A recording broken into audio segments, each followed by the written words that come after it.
The song title, the key, the style, we'll call it that. I always call it the groove.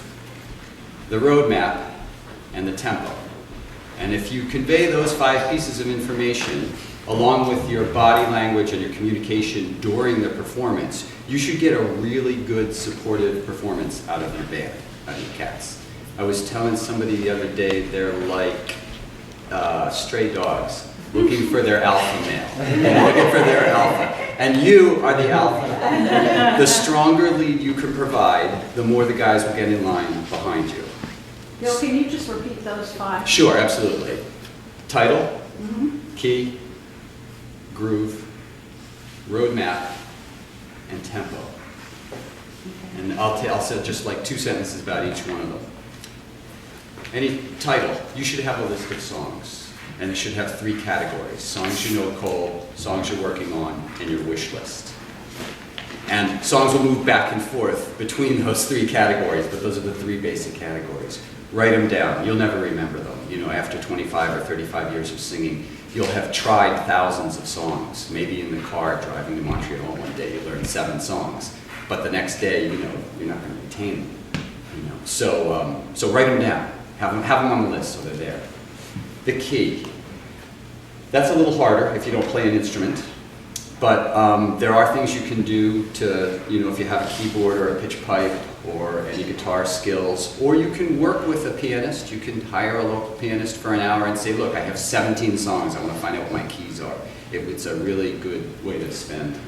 There's also, you know, some wonderful programs now, like iRealB is a, for computer or iPad. I guess it works with, I know it works with Mac products, I don't know any other products.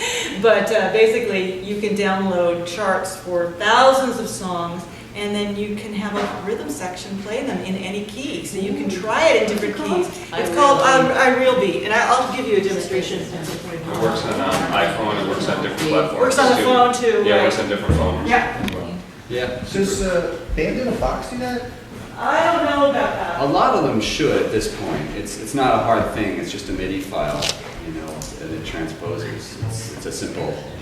iRealB is only like $8. It's an Yeah. app, and it gives you, you can download all these tunes for free. Yeah. Super useful. Just for Mac? No, you Is can it cross it cross-platform? on, it does cross-platforms on phones at least. I've had students that have it on Androids or different types of phones. You still talking about iRealB? Yeah. So just as an example, I don't want to spend too much time on this, but just, okay, here's Ain't Misbehavin'. Here it is in the key of F. There's a little button over here that I can transpose it to any key. So it's transpose it to C, oh, that's the default, sorry. I guess it's actually in C. D, transpose, And it'll play, right? and then it will play.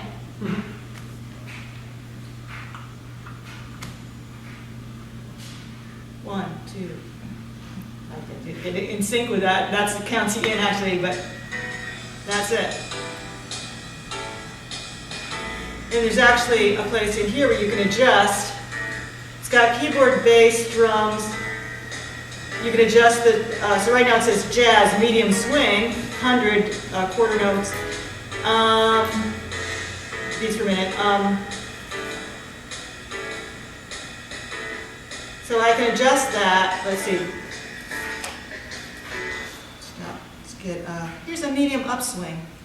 And then you can figure out how to count that in. Let's go a little slower here. 1, 2, 1, 2, 3, 4. So You you can sing can along back with up that. and It's go like home. the only trouble is that you know, you've got to stick with this, and you can't do anything too creative because it won't. The computer won't understand. But But for many of the songs that we tend to do, the simple lead sheet's enough for. Absolutely. or something. Absolutely. Right. Absolutely. Yeah. Especially the less, hi Heather, welcome.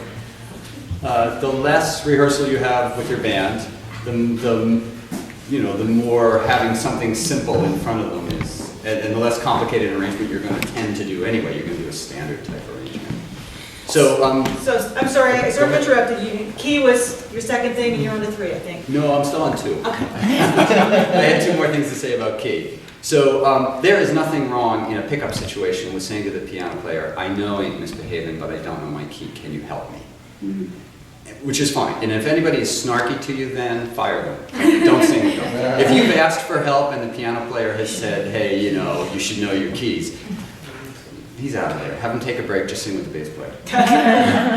Tell him, no, I just want to do it as a duo or a trio, you know, without the piano.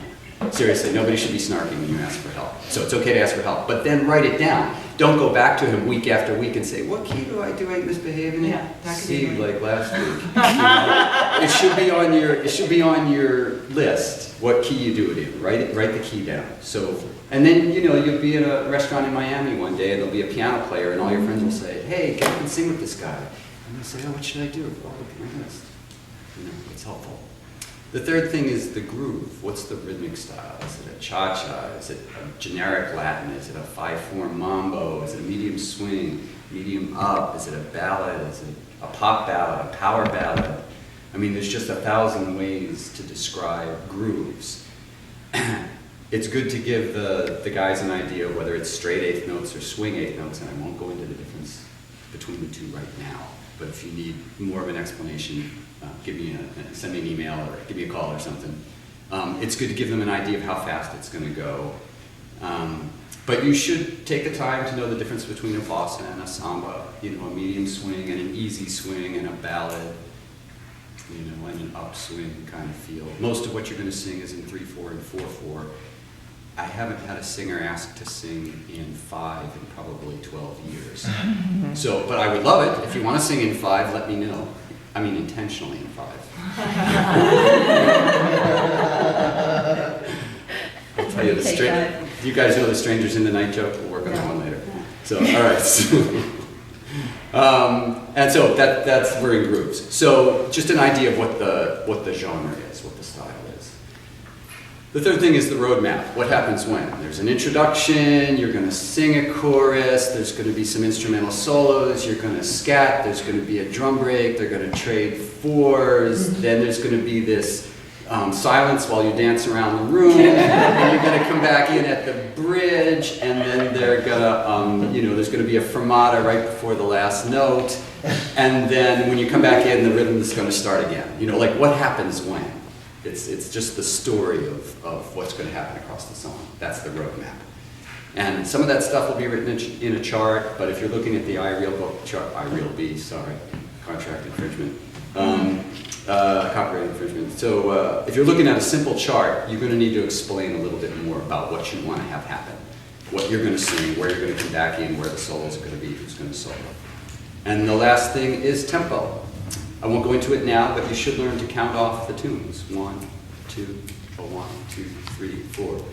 It's great if you can sing, but the better singer you are, the more you're going to phrase against the beat, and the less helpful it's going to be to the guys to try and hear where the downbeat is if you're phrasing against the beat while you're singing and you're trying to tell them how fast it goes. They won't get the tempo from that. And it's also great, go ahead, Amanda. If I say 72 or 90, does that mean anything? Sure, if you have perfect rhythm. Or I have a metronome on my iPhone, so that could be helpful. It's better if you can count it. Okay. So it's really much, because you should hear the rhythm as you're singing. I know almost all of you, and almost all of you have very good rhythm. So Yeah. I'm really preaching to the choir here. But I think it's a concentration thing for singers. I mean, I think you have to have the presence there on stage to let go of the song you just did and just put your mind on the one, start to imagine it. And if you rush that, you're likely to make a mistake with it. That's what I found is like, just don't give that the time it needs, then I'm going to rush the next song and then I'm going to really regret it. But it's just taking that moment and trying to imagine. And you can practice that too, Yeah, definitely. The other thing is from a cabaret standpoint, you're not supposed to break a connection with your audience and talk to the band, but we're not talking about a show where you're really maintaining the connection with the audience and you have a musical director. We're talking about more of a pickup situation where you really need to tell the band how fast the tune's going to go. And don't just count like this and wait for the piano player to do 1, 2, 1, you know, actually say 1, 2, 1, 2, 3, 4. Because I've sat there for a long time waiting for singers to tell me exactly when to come in. They've got the groove, they got the tempo, we know what's happening. But they refuse to go 1, 2, 1, 2, 3, 4, so that the band will all come in together. So those are the 5 things you need to convey and a little more information about them.